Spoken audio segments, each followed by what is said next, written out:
Il a fallu que l'Esprit de Dieu, et ça c'est toute grâce, récupère notre couple, on va dire ça comme ça, pour le transformer en un couple selon Dieu, un couple chrétien. Ça a mis 2 ans. Clairement, 2 ans. Contrairement au conseil des anciens de l'église où j'étais, je suis parti faire mes études et j'ai embarqué Marie-Agnès avec moi. Nous n'étions pas mariés, clairement.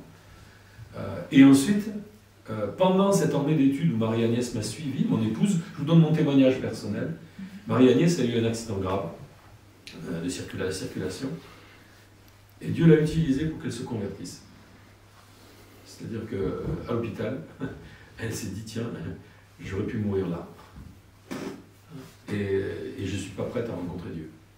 Et elle s'est convertie, parce qu'elle avait entendu la parole de Dieu, elle me suivait dans l'église, mais elle n'était pas encore au Seigneur. D'accord? Donc je vous donne mon témoignage pour que vous compreniez. Et elle s'est convertie, heureusement.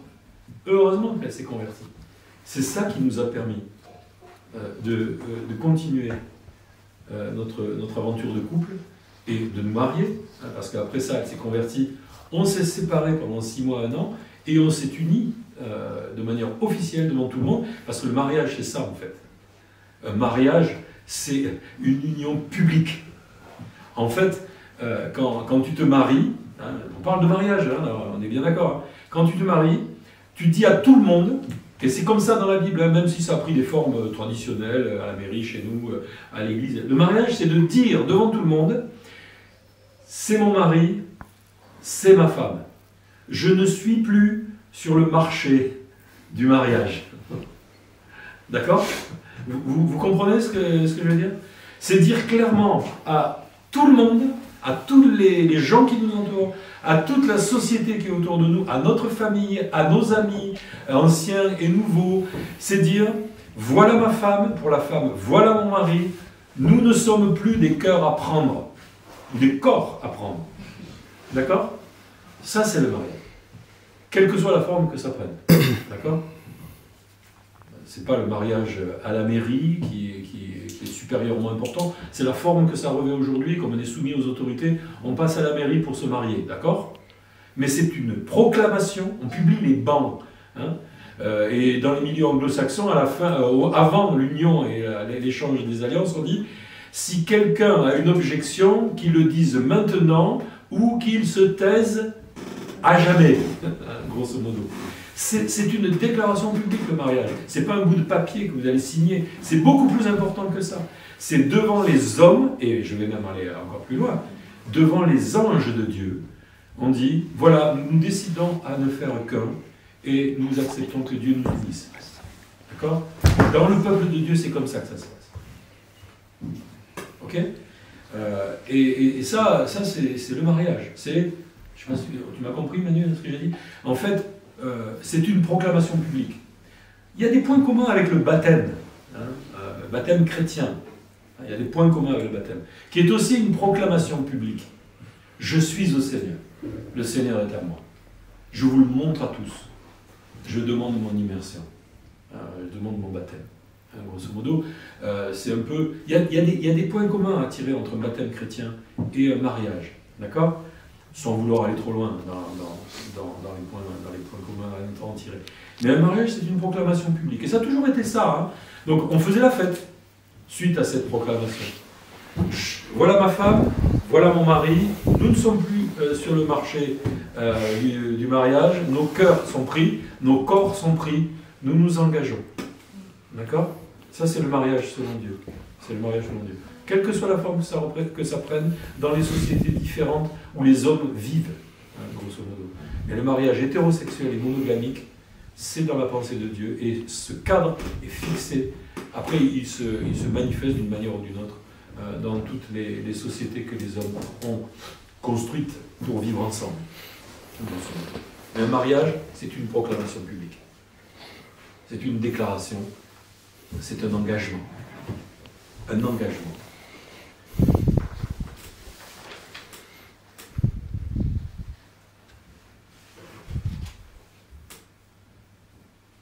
Il semble que cette vie de couple vue et voulue par Dieu ne soit plus accessible que dans une infime minorité de cas humains aujourd'hui.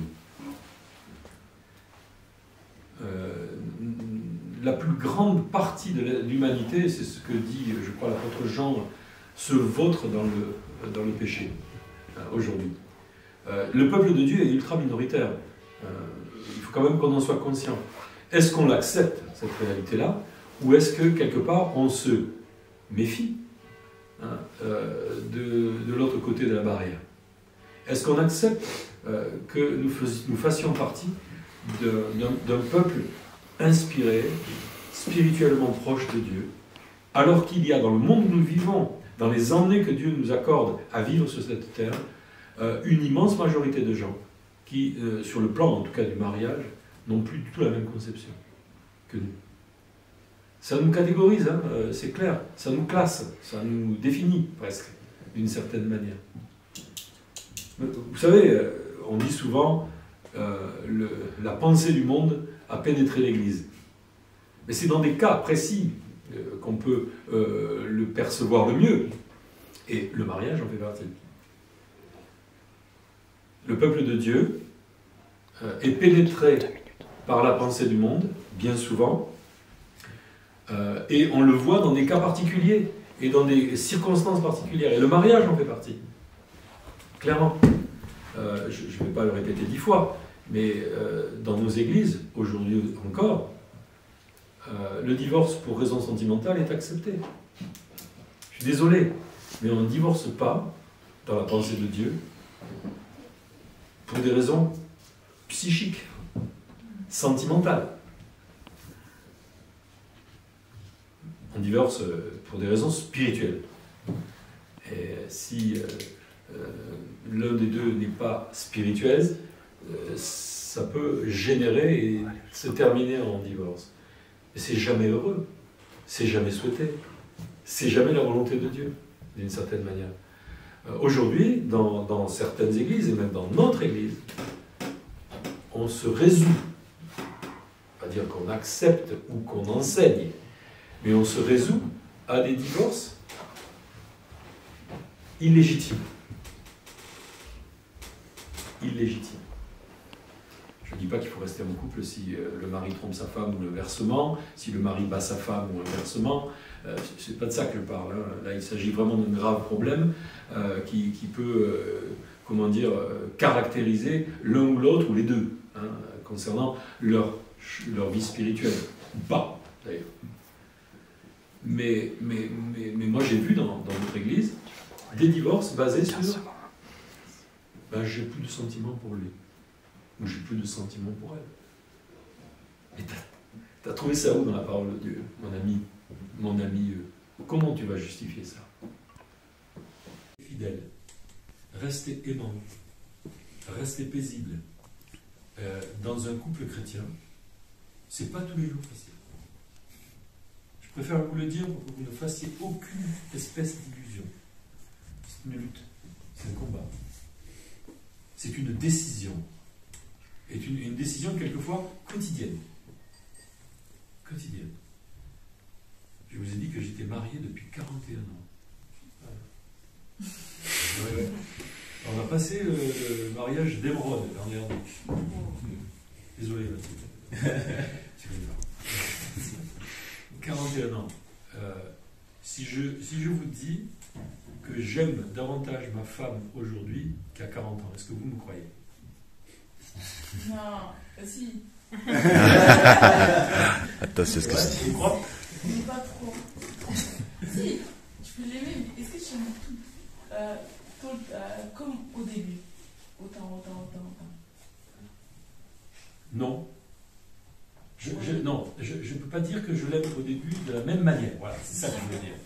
Je ne peux pas dire que je l'aime de la même manière. Il y a des fois où elle m'énerve. Mais c'est ça encore mieux. Et il y a des fois où je l'énerve. Mais si tu savais comme je l'énerve. Et c'est là qu'on peut s'aimer. Tu sais, honnêtement, hein, à 16 ans et demi, j'ai rencontré Marie-Agnès. Voilà. Elle était tellement belle. Elle n'est plus là. Si, et à 16 ans et demi, imagine, Marie-Agnès à 16 ans et demi, à ton âge. Aïe, aïe, aïe. Je l'ai vu, la première fois que je l'ai vu, c'était réglé. Ça a mis, non, je te raconte pas d'histoire, hein, Léo. Ça a mis 5 minutes. 5 minutes. Boum, c'est foutu. J'étais mort. 5 minutes. Je l'ai vu à 150 mètres. C'était la distance de la cour du lycée. D'accord? Non, mais je t'assure, ça s'est passé comme ça. C'est pour ça que je te dis, fais gaffe, parce que les hormones, ça joue des tours bizarres. Les hormones. Je l'ai vue à 150 mètres. Elle venait d'arriver. Elle venait de s'inscrire en seconde. J'étais en terminale. J'étais assis au fond de la cour et je regardais les nouvelles. Les nouvelles filles qui arrivaient au lycée. D'accord? Non, mais je vous raconte l'histoire. Vous le sachiez, quoi, quand même. Il y a eu un coup de foudre? Ah, ben ouais, complet, ouais. Elle était là dans sa salopette, je m'en rappelle, hein. Elle était là dans sa salopette mauve, avec ces espèces de kneps, tu sais, ces chaussures à truc là, mauve, et une chemise à col Mao rose, avec ses cheveux au beurre, un peu comme la couleur de. Mais frisés. Tu vois, attaché en arrière avec une tresse compliquée comme vous aimez le faire hein, en Afrique là. Elle était debout comme ça là. Elle avait, comme elle fait d'habitude, elle avait ses pieds écartés comme ça. Et elle était en train de rouler une cigarette. D'accord? Et ben voilà, c'était foutu. Donc ça a mis 6 mois.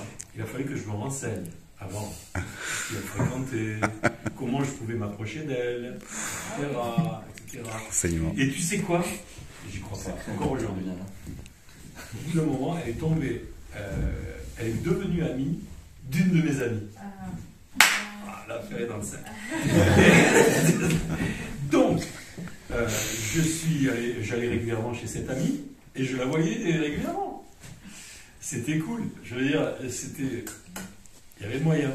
C'est pas toi qui as demandé à ton ami de devenir ami Ah non, pas du tout. Non, pas du tout. Ça s'est fait sans que je m'en occupe. Tu vois, ça, c'est pour ça que je dis, il y a quand même un truc bizarre.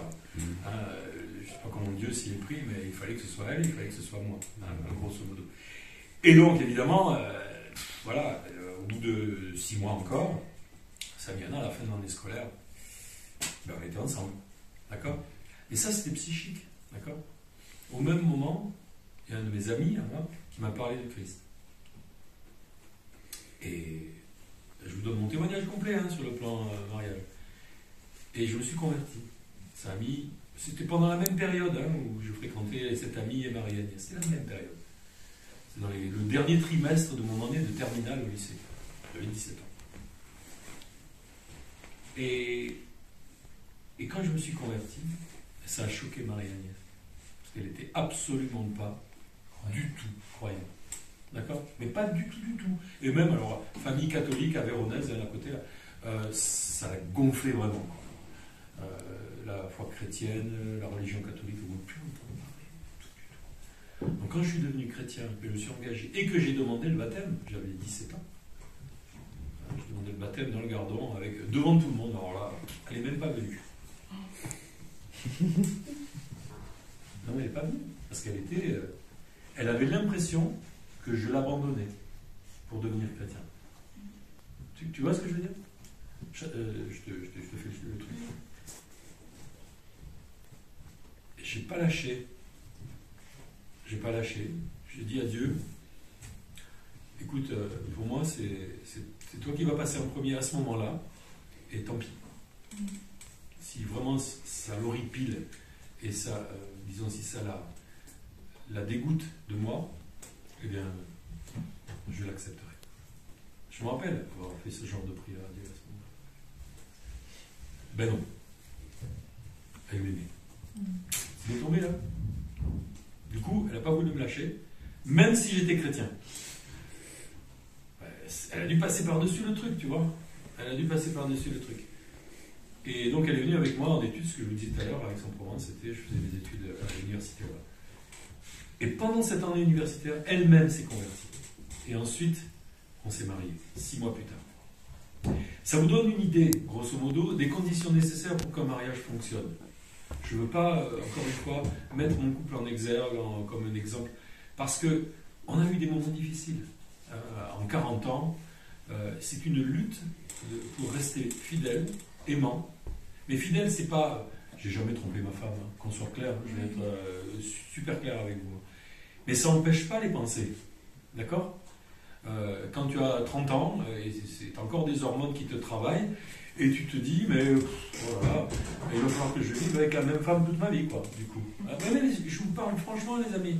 Hein, et quand tu me poses la question, est-ce que tu aimes Marie-Agnès autant que quand tu l'as rencontrée? Je l'aime différemment, et je pense davantage. Parce que ce n'est pas un amour basé sur ma propre satisfaction. Tu comprends ce que je veux dire?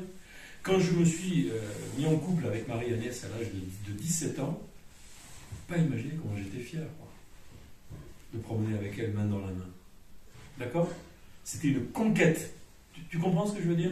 Je l'avais conquise. Peut-être avec le même sentiment, je ne sais pas, je n'ai pas demandé, je n'ai pas vraiment le secret de l'âme féminine, hein, mais grosso modo, pour moi c'était une conquête. C'était pour moi, c'était pour ma gloire, c'était pour mon plaisir. Tu comprends ce que je veux dire? Et évidemment que j'étais amoureux. Mais est-ce que cet amour-là, qui est propre à tous les êtres humains, qu'ils soient spirituels ou pas, c'est l'amour que Dieu veut finalement pour un couple chrétien qui a 40 ans de mariage? Je ne pense pas, clairement. Il y a un moment où un couple chrétien, même si au début il démarre comme ça, hein, il faut, honnêtement, les enfants et les jeunes, mariez-vous avec quelqu'un que vous trouvez beau, intelligent, qui vous plaît et que vous aimez sentimentalement. Ne vous mariez pas avec un gars simplement parce qu'il est chrétien, que vos parents vous l'ont dit ou que je ne sais pas. Faites le choix de quelqu'un qui sentimentalement vous correspond. Cherchez quelqu'un qui vous ressemble peut-être ou qui vous ressemble pas si vous voulez de la complémentarité, mais qui vous complète. Cherchez quelqu'un que vous aimez vraiment sentimentalement. Ne vous mariez pas que sur des principes stricts, intellectuels ou religieux. C'est pas ça l'objectif. Il faut vous marier avec quelqu'un de qui vous êtes vraiment amoureux. D'accord? Sentimentalement, pour qui vous éprouvez des sentiments que vous n'arrivez pas vraiment à contrôler, tant mieux. C'est bon signe. D'accord? Mais sachez une chose. Votre mariage ne tiendra pas là-dessus. Ça ne suffira pas. Ça ne suffira pas pour tenir, même, excusez-moi, hein, 5 ans. Je suis un peu raide peut-être pour les jeunes. Si vous vous mariez que pour des raisons strictement sentimentales ou sexuelles, sexuelle ça veut dire la beauté physique, ça veut dire tout un tas de trucs, hein. Si vous vous mariez que pour ça et que l'Esprit Saint ne vient pas régir votre couple, votre mariage, je ne donne pas 5 ans à votre mariage. Je préfère vous parler franchement. C'est comme ça que la parole de Dieu nous présente l'amour tel que Christ a aimé l'Église. Vous savez quoi? La manifestation la plus évidente de l'amour de Jésus pour son peuple, pour ses enfants, pour ses fils, c'est qu'il est venu mourir. D'accord? Il est ressuscité, on est d'accord, ça nous rassure. Mais il est venu mourir. Et c'est comme ça qu'on doit aimer. Je suis désolé, pour qu'un couple fonctionne, il faut que notre orgueil, que notre virilité masculine, oui, il faut que tout ça, ça meure, hein, pendant notre vie de couple. Il faut mourir à soi-même pour qu'un couple fonctionne. C'est vrai pour l'homme et c'est vrai pour la femme. C'est pas facile de l'accepter au début, mais c'est le véritable amour. C'est-à-dire que si je n'aime que pour moi-même, que pour mes intérêts personnels, ça ira vite à la fin. C'est pas fait pour durer. Si l'Esprit Saint, par contre, nous apprend à nous mettre au service et à mourir pour l'autre, en l'occurrence pour notre conjoint, notre époux, notre épouse, là, ça peut durer. Je ne suis pas garanti à 100%, mais il y a beaucoup plus de chances que ça fonctionne. Vous me suivez jusque-là? Oui. Ouais, tu me suis? C'est bien. Donc, aimer au début, sentimentalement, physiquement, c'est nécessaire. D'ailleurs, je vous dis au passage, et c'est parce que la religion, principalement catholique, a un petit peu abîmé le concept, la vie sexuelle, c'est pas sale. Hein. Dans toute la Bible, d'ailleurs, il les créa mâle et femelle, et il a dit comme c'est bon. Clairement, si vous ne savez pas quoi lire, un jour vous lirez le Cantique des Cantiques. C'est dans l'Ancien Testament, c'est un chant d'amour entre un fiancé et une fiancée, grosso modo. Désolé, c'est absolument pas pornographique, hein, qu'on soit clair là-dessus, hein, mais c'est vachement érotique. l'érotisme dans le sens la vie sexuelle d'un couple, c'est vachement important. Et c'est beau. Et c'est beau. Donc la sexualité, c'est beau selon Dieu, c'est dans la volonté de Dieu, c'est totalement pur. Et d'ailleurs, c'est ce que dit, je crois que c'est Paul, hein, non, c'est l'auteur de l'Épître aux Hébreux, que le mariage soit honoré par tous et le lit conjugal exempt de souillure. Mais la vraie traduction en grec, c'est que le mariage soit honoré de tous, car le lit conjugal est exempt de souillure. C'est-à-dire que les relations sexuelles entre époux, c'est génial. Je peux vous assurer que c'est génial. Pourquoi ? Parce qu'il n'y a aucun sentiment de culpabilité. On s'est donné l'un à l'autre, c'est public. Personne ne peut nous le reprocher. Et exercer le plaisir physique, le plaisir sexuel, excuse-moi, c'est pas quelque chose d'interdit. C'est quelque chose d'encouragé même par la Bible. De manière à ce que le mari et la femme y trouvent une certaine satisfaction ou une satisfaction certaine. D'accord ? Donc ne croyez pas que la vie sexuelle soit maudite. Hein ? Ne croyez pas que la vie sexuelle soit non désirée par Dieu. Au contraire, il l'a inventée. Excusez-moi, il l'a inventée. Mais ce qu'il souhaite, c'est que ça se passe dans le cadre d'un mariage public, d'un engagement public, aux yeux et au vu de tous, hein, pour que personne ne puisse vous le reprocher jamais. D'accord ? La vie sexuelle est une très bonne chose, c'est très bon dans le cadre du mariage. Il y a des mouvements chrétiens, je vous parle aux jeunes là, qui ont pour slogan « Pas de sexe avant le mariage ». Je ne sais pas si vous savez. Alors Dieu vient nous chercher là où on est. Hein. Excusez-moi, pour certains, il y a eu déjà du sexe avant le mariage, hein, clairement. Dieu vient nous chercher là où on est, et à partir du moment où on lui appartient, notre vie peut recommencer spirituellement. On est d'accord là-dessus.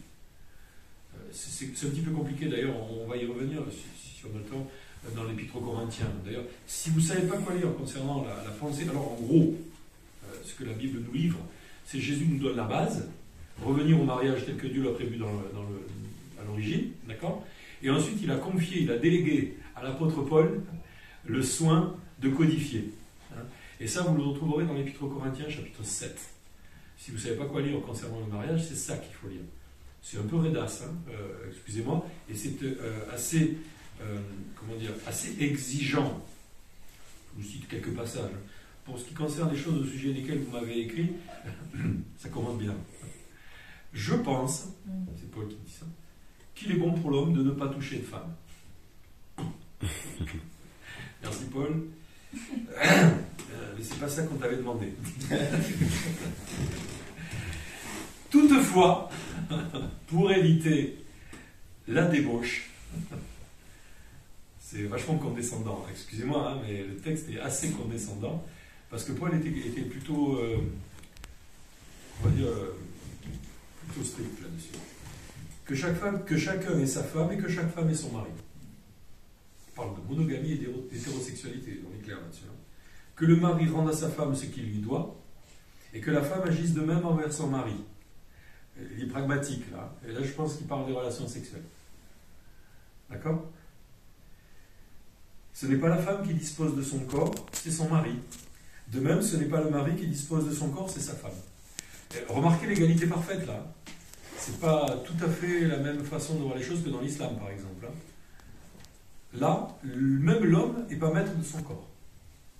C'est sa femme, unique. Et la femme n'est pas maître de son corps, c'est son mari, unique. On est loin de la polygamie islamique et des relations sexuelles imposées par les hommes. Ne vous privez pas l'un de l'autre, ça c'est la vie sexuelle normale, c'est de ça qu'on parlait tout à l'heure, si ce n'est d'un commun accord pour un temps, afin de vaquer à la prière. En gros, ce que Paul dit, c'est il y a un temps pour tout. Il y a un temps pour l'affection, la tendresse, les bisous et le reste, et il y a un temps pour la prière, où vous pouvez vous consacrer aux choses qui concernent Dieu, l'Église et les autres. Puis retourner ensemble. C'est-à-dire, en gros, quand on est marié, c'est ce que Paul enseigne, hein, clairement, et c'est là-dessus qu'il a reçu délégation du Christ. Hein. Retourner ensemble, ça veut dire que les maris et les femmes ne restent pas trop longtemps loin l'un de l'autre. De peur que Satan ne vous tente en raison de votre manque de maîtrise. Et quand je dis c'est condescendant, c'est même un peu paternaliste, hein, clairement. Mais c'est malheureusement exact. Et quand il aborde le thème, il sait de quoi il parle, j'imagine. Pour beaucoup, Paul avait une expérience du mariage. Certains théologiens pensent qu'il était veuf, clairement, quand il a démarré son ministère. Et il le dit, hein, je dis ça par condescendance, j'en fais pas un ordre. Donc il est délégué, mais il donne son sentiment quand même. Je voudrais que tous les hommes soient comme moi, mais chacun tient de Dieu un don particulier, l'un d'une manière, l'autre d'une autre. En gros, lui, il a reçu le don de rester célibataire sans que ça lui pose des problèmes d'ordre hormonal, on va dire, grosso modo. C'est un don de Dieu. Tout le monde ne l'a pas. C'est vrai pour des hommes, c'est vrai pour des dames. Je connais des dames qui ne se sont jamais mariées, qui se marieront jamais. C'est pas une tare hein, de ne pas se marier. C'est pas du tout une tare. Surtout dans le cadre du service chrétien et de l'Église chrétienne. C'est ce que Paul est en train de nous enseigner. Certains ont aggravé ce que Paul disait et ont prétendu par la suite que pour plaire à Dieu, il fallait rester célibataire. C'est le cas des prêtres catholiques, du clergé régulier ou des nonnes. D'accord ? Dans le christianisme, je parle. D'accord ? Mais c'est un abus de parole. Paul n'a jamais mis de condition pour plaire à Dieu de rester célibataire. Ni même pour le servir. D'accord ? Il a simplement dit que lui, il jugeait plus facile de servir le Christ, puisqu'il avait reçu ça de manière très puissante, en étant célibataire qu'en étant marié. Il trouvait compliqué d'avoir une femme et des enfants pour faire tout ce qu'il faisait, surtout quand il prenait des cailloux sur la figure de la part des païens et des juifs.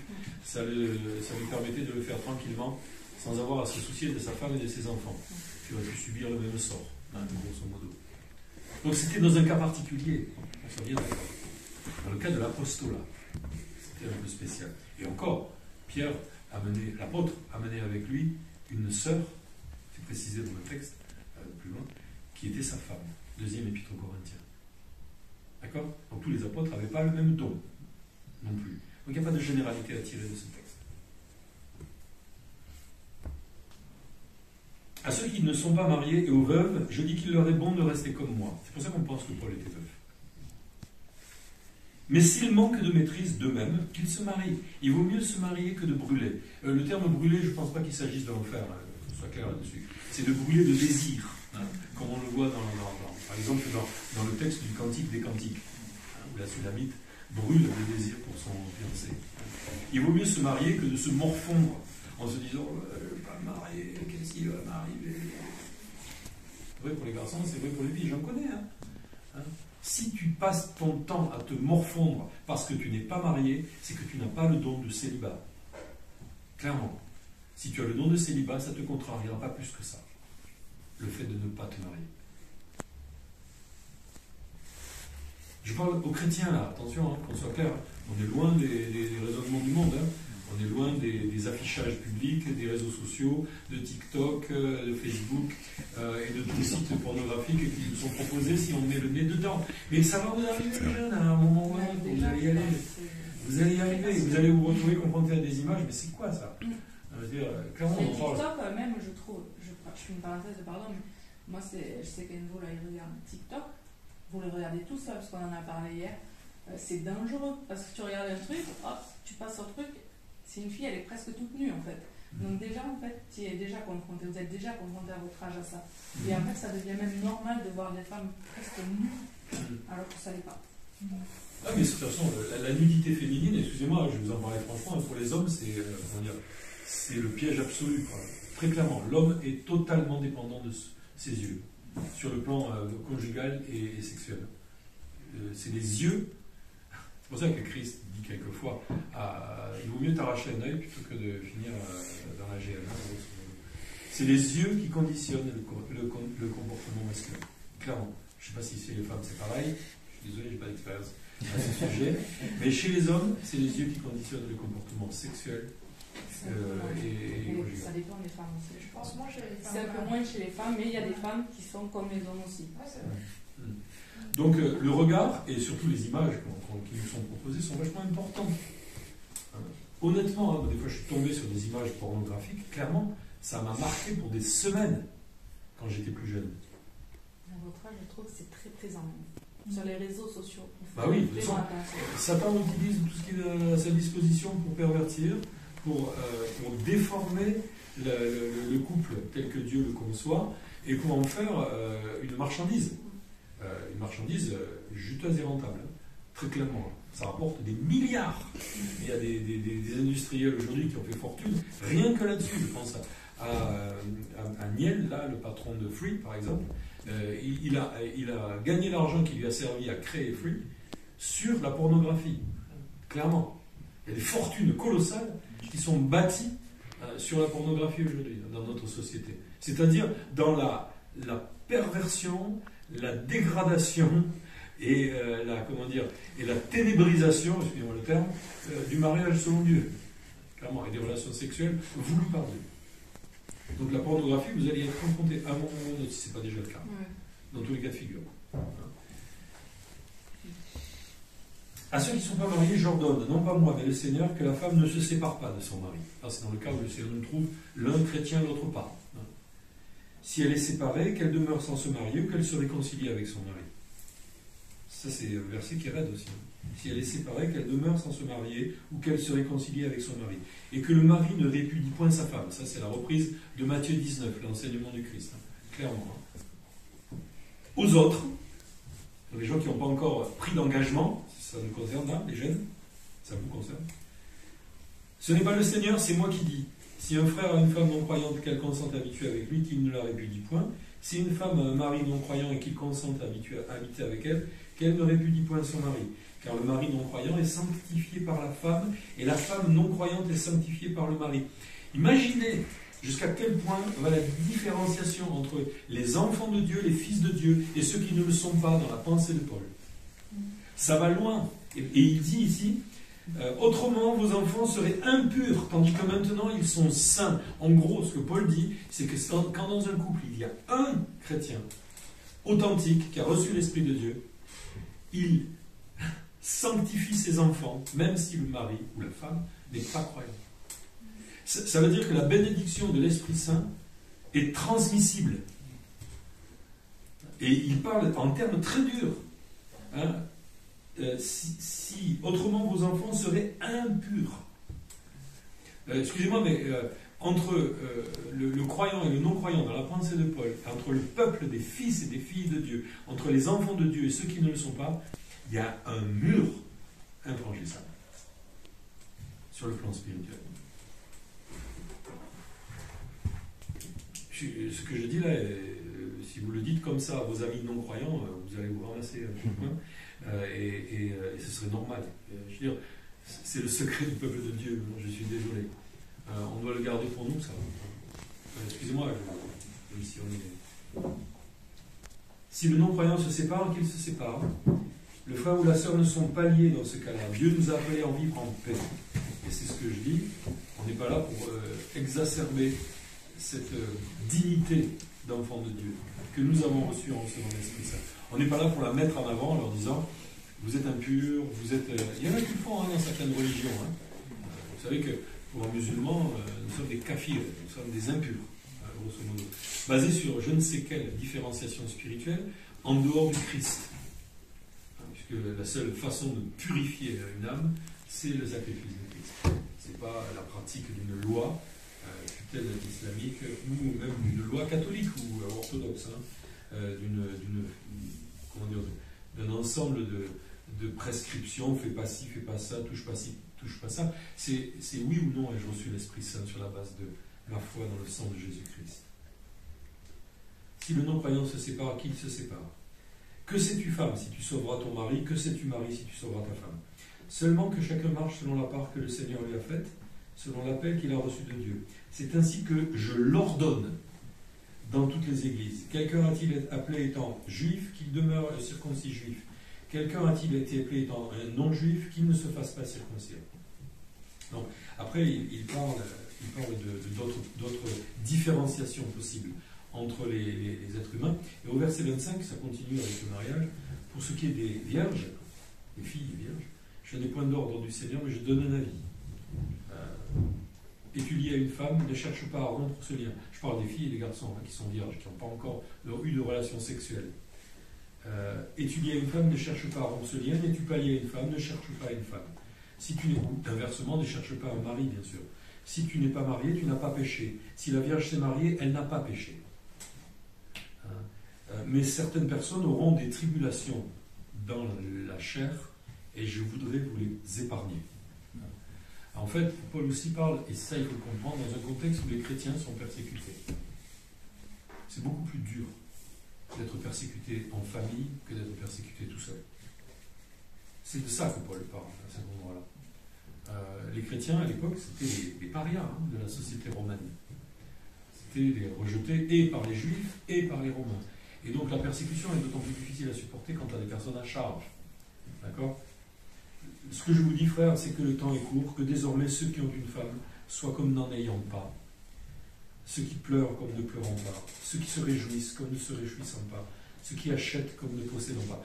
Il nous enseigne le détachement aussi pour des visées supérieures concernant le royaume de Dieu. Ceux qui usent du monde comme n'en usant pas, car la figure de ce monde passe. Or, je voudrais que vous soyez sans inquiétude. Dans le contexte de Paul, le mariage était une inquiétude supplémentaire qui s'ajoutait à d'autres déjà préexistantes. Est-ce que vous me comprenez ça? Je voudrais que vous soyez sans inquiétude. Celui qui n'est pas marié s'inquiète des choses du Seigneur, des moyens de plaire au Seigneur. Celui qui est marié s'inquiète des choses du monde, des moyens de plaire à sa femme. Par aux hommes. Et il n'y a de même une différence entre la femme et la Vierge.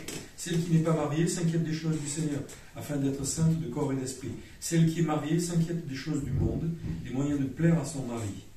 Je dis cela dans votre intérêt, c'est pas pour vous prendre au piège, c'est pour vous porter à ce qui est bienséant et propre, à vous attacher au Seigneur sans distraction. Si quelqu'un regarde comme déshonorant pour sa fille de dépasser l'âge nubile et comme nécessaire de la marier, qu'il fasse ce qu'il veut et ne pêche pas, qu'on se marie. Mais celui qui a pris une ferme résolution sans contrainte et avec l'exercice de sa propre volonté et qui a décidé en son cœur de rester vierge, celui-là fait bien. Celui qui se marie fait bien et celui qui ne se marie pas fait mieux. Voilà l'enseignement de Paul. Une femme est liée aussi longtemps que son mari est vivant, mais si le mari meurt, elle est libre de se marier avec qui elle veut. Seulement, et c'est là la dernière chose que je vous enseignerai sur Corinthiens 7, que ce soit dans le Seigneur. En gros, on ne se marie pas quand on est chrétien avec des gens qui ne sont pas chrétiens. Quand on fait partie du peuple de Dieu, des fils de Dieu, des enfants de Dieu, on se marie. Quand on prend la décision de le faire en tant que chrétien, on se marie avec un chrétien. Donc, on a cet enseignement qui est strict, qui est sévère, qui est ce qu'il est, mais bon, qui a le mérite au moins de nous éclairer. Ça doit servir de base à nos réflexions quand on se pose des questions sur le mariage biblique. J'aimerais bien que, quelque part, on accepte cet enseignement-là. Je parle des plus jeunes ou des plus âgés, de manière, non pas pour se piéger soi-même ou se rendre malheureux, c'est peut-être justement pour éviter de le devenir malheureux. Clairement. La parole de Dieu nous fait donc une différence nette et nous encourage à des mariages dans le Seigneur, c'est-à-dire dans la foi entre personnes qui partagent les mêmes objectifs spirituels. Ça facilite grandement les choses et ça solidifie de manière honorable les couples qui démarrent sur ces bases-là.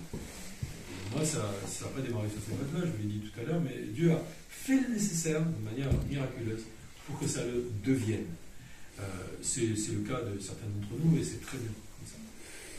Et il faut le voir comme venant de Dieu. Mais le plan de Dieu, c'est que nous ayons les mêmes objectifs. Le texte où Jésus-Christ nous dit « Celui qui aime son père ou sa mère, son mari, sa femme, ses enfants plus que moi, n'est pas digne de moi. » En fait, ce qui est important, et vous vous en rendez compte avec le temps, c'est qu'il n'y a rien de plus important que le Seigneur pour nos vies. Il n'y a rien de plus important.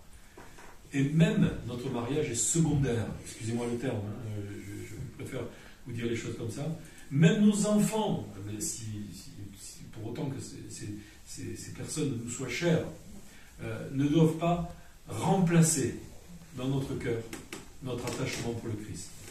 Et si nous devons faire des concessions, que ce soit pour le Seigneur, si nous devons accepter de mourir à nous-mêmes, que ce soit pour le Seigneur, pas pour notre femme, mais pour nos enfants seulement. Il y a des choses qui, effectivement, nous seront demandées dans notre vie, des choix que nous devons faire, des décisions que nous devrons prendre. Il faut qu'elles soient prises devant le Seigneur, en premier. Et c'est lui qui doit garder en toute chose la première place. Ça nous évitera beaucoup de pérégrinations difficiles. Nos vies sont courtes, on a suffisamment de problèmes à résoudre, sans en plus en ajouter en cherchant les ennuis sur le plan conjugal. Voilà. Des questions? Oui, tu parlais du cantique des cantiques. Il me semble qu'à un moment dans ce livre, il dit n'éveillez pas l'amour avant qu'il ne soit. Avant qu'il ne le veuille. Qu'il ne le veuille, ouais. Qu'est-ce que ça veut dire Bon, on peut le prendre de diverses façons. Hein. Les textes de l'Ancien Testament, surtout les textes poétiques, nous laissent une certaine liberté, si tu veux, d'interprétation. Je ne veux pas être catégorique, tu le comprends bien, je ne vais pas te dire ça veut dire ça.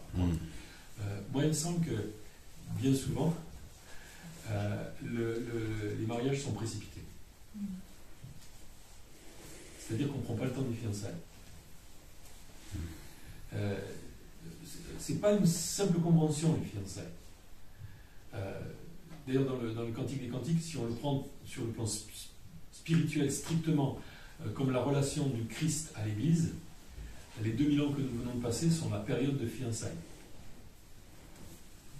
Où l'Église apprend à connaître son Seigneur sans encore le voir physiquement, avec les yeux, et où le Seigneur apprend à connaître sa fiancée sans encore l'avoir près de lui. Donc ça, c'est le sens strict spirituel, théologien, tellement élevé que ça en devient angélique.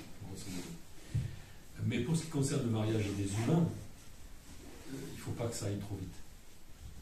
Un mariage précipité est une bêtise.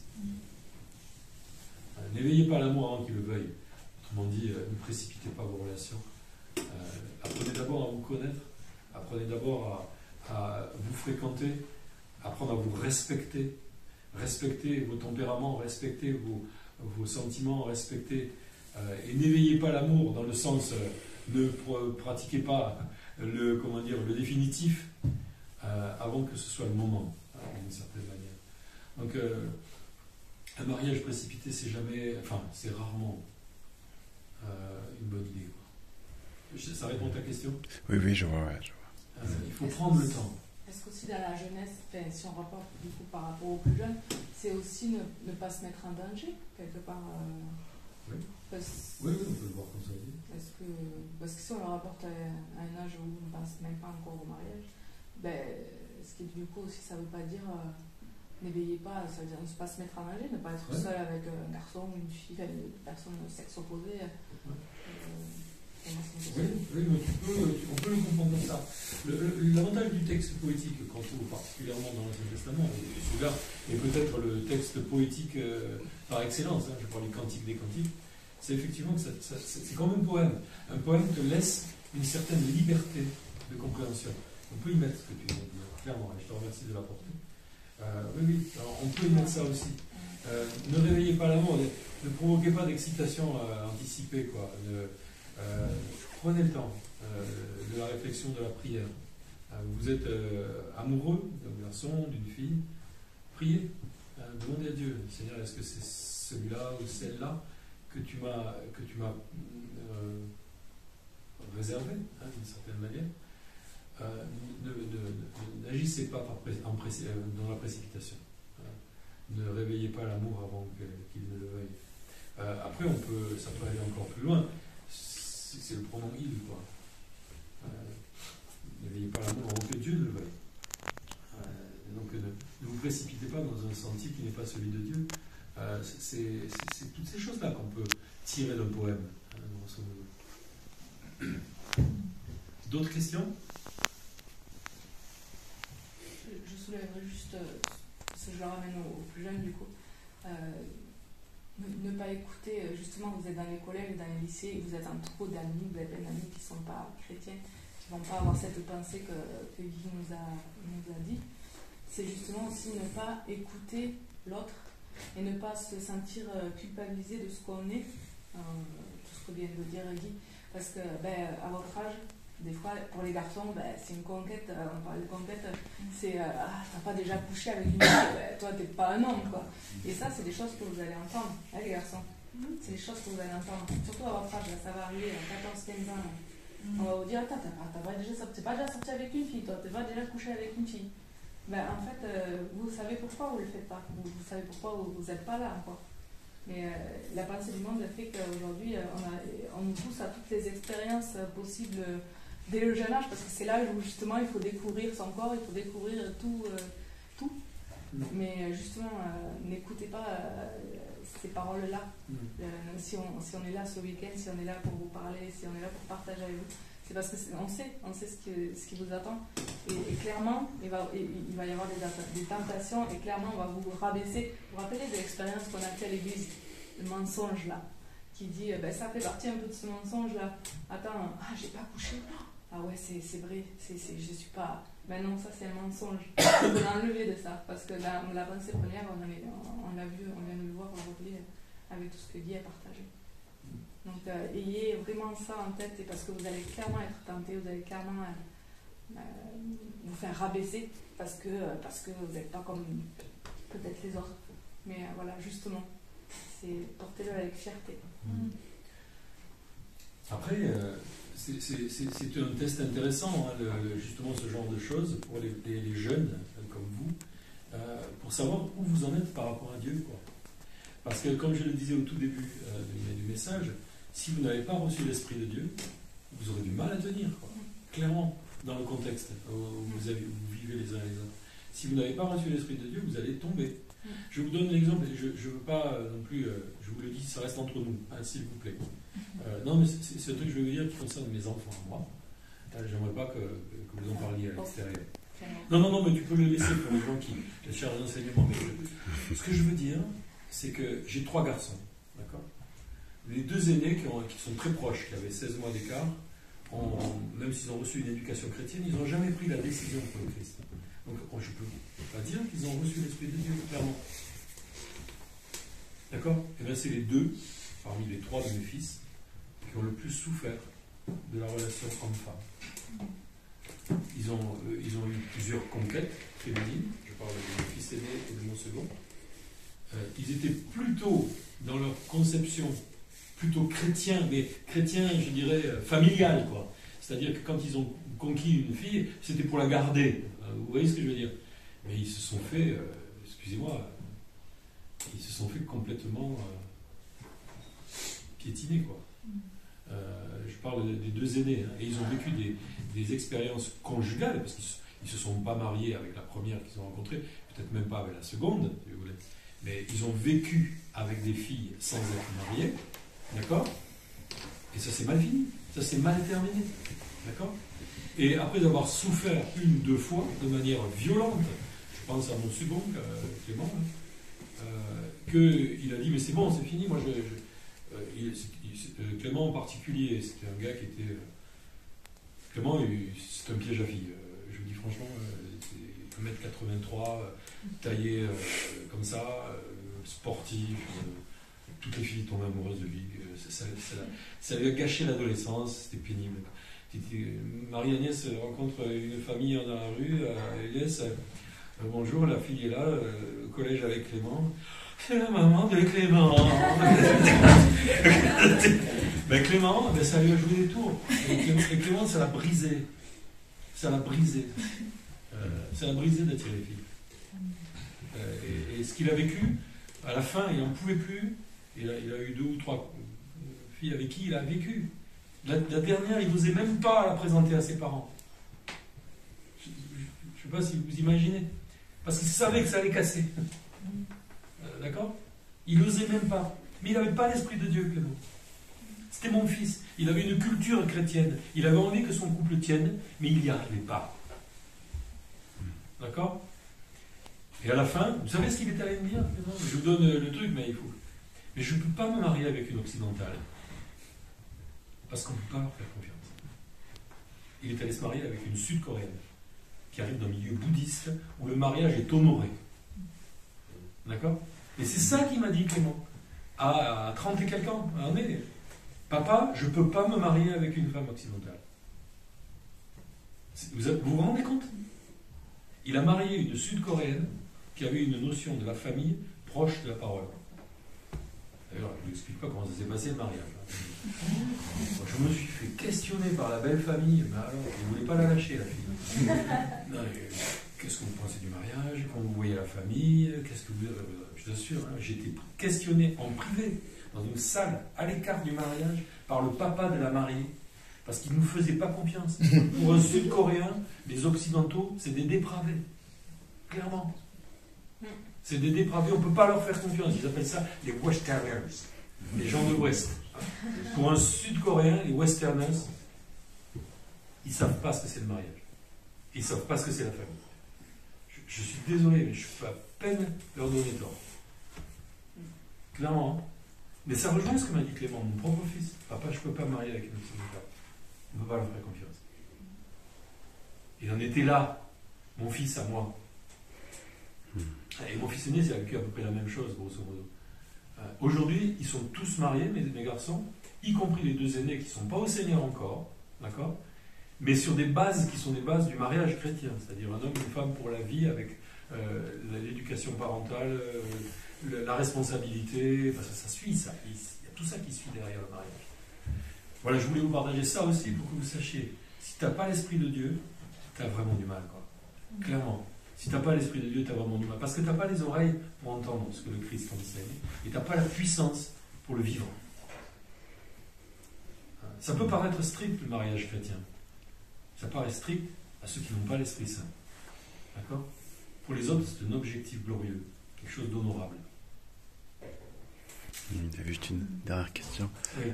Oui, quand on est chrétien, quand on donne sa vie au Seigneur, on se dit facilement, voilà, il a des plans pour nos vies, il connaît toutes nos années, etc.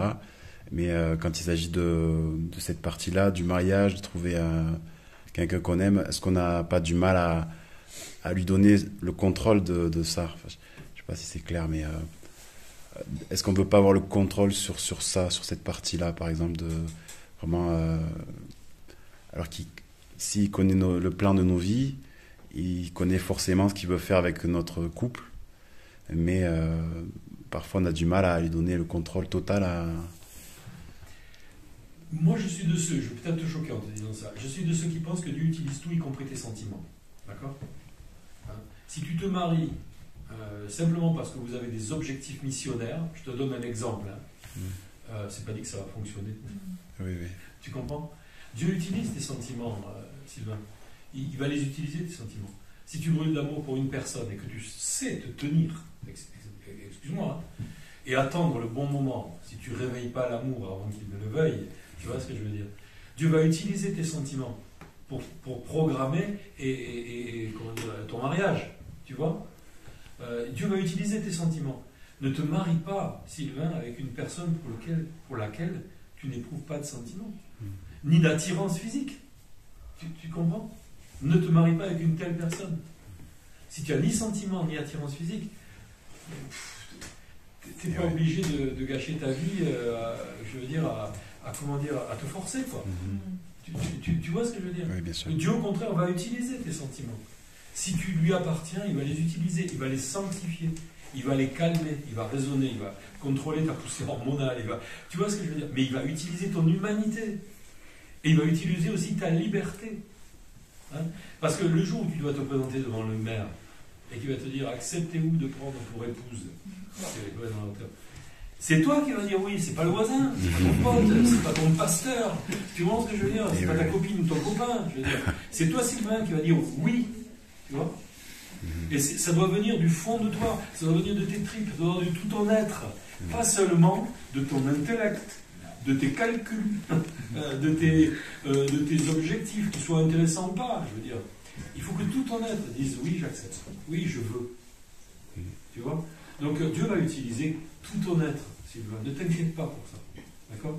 La femme avec qui tu vas te marier, elle te plaira physiquement, sentimentalement, intellectuellement. Et spirituellement, parce que la consigne, c'est de se marier dans le Seigneur. D'accord? Mais il faut qu'il y ait tout. D'accord? Le jour où tu prends ton petit papier, le jour où ça coche toutes les cases, tu mets ta signature au bas de la page. Ok? Ça marche. Mais ne te marie pas s'il n'y a pas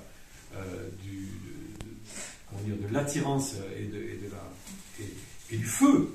Il faut qu'il y ait la flamme. Hein. On parlait du coup de foudre tout à l'heure. Mais il la faut, cette flamme. Je veux dire, il te la faut. Et Dieu va utiliser cette flamme bien dirigée pour que tu ne te brûles pas les ailes. Merci. C'est vrai qu'on a parlé aussi de la relation personnelle à avoir avec Dieu, mais il y a aussi des moments. Enfin, vous êtes dans une église et parfois, c'est difficile aussi de juste rester dans la prière et c'est là où il ne faut pas hésiter à venir vers les anciens ou à venir vers vos responsables parce que vous n'êtes pas seul. Et parfois on a besoin aussi d'un petit enseignement ou d'un petit bousculement ou compris pour nous et ça ne l'oubliez pas aussi. On est là aussi, toute l'église est là pour vous aussi. Parce qu'il y a des fois, peut-être qu'on va être tenté, peut-être on va tomber. Il ne faut pas rester sur cette honte, il faut rebondir, il faut se repentir. Mais on est là aussi pour tous les moments. C'était juste un petit. Ça n'empêche pas les couper. Et ça n'empêche pas les couper. Il connaissait le plan de Dieu et pourtant il s'est bien coupé. Ah oui. Oui, ça s'appelle une chute, mais ça a des conséquences, ça a toujours des conséquences. Et J'en parlerai ce soir aussi. C'est pas toujours celle qu'on aimerait, quoi.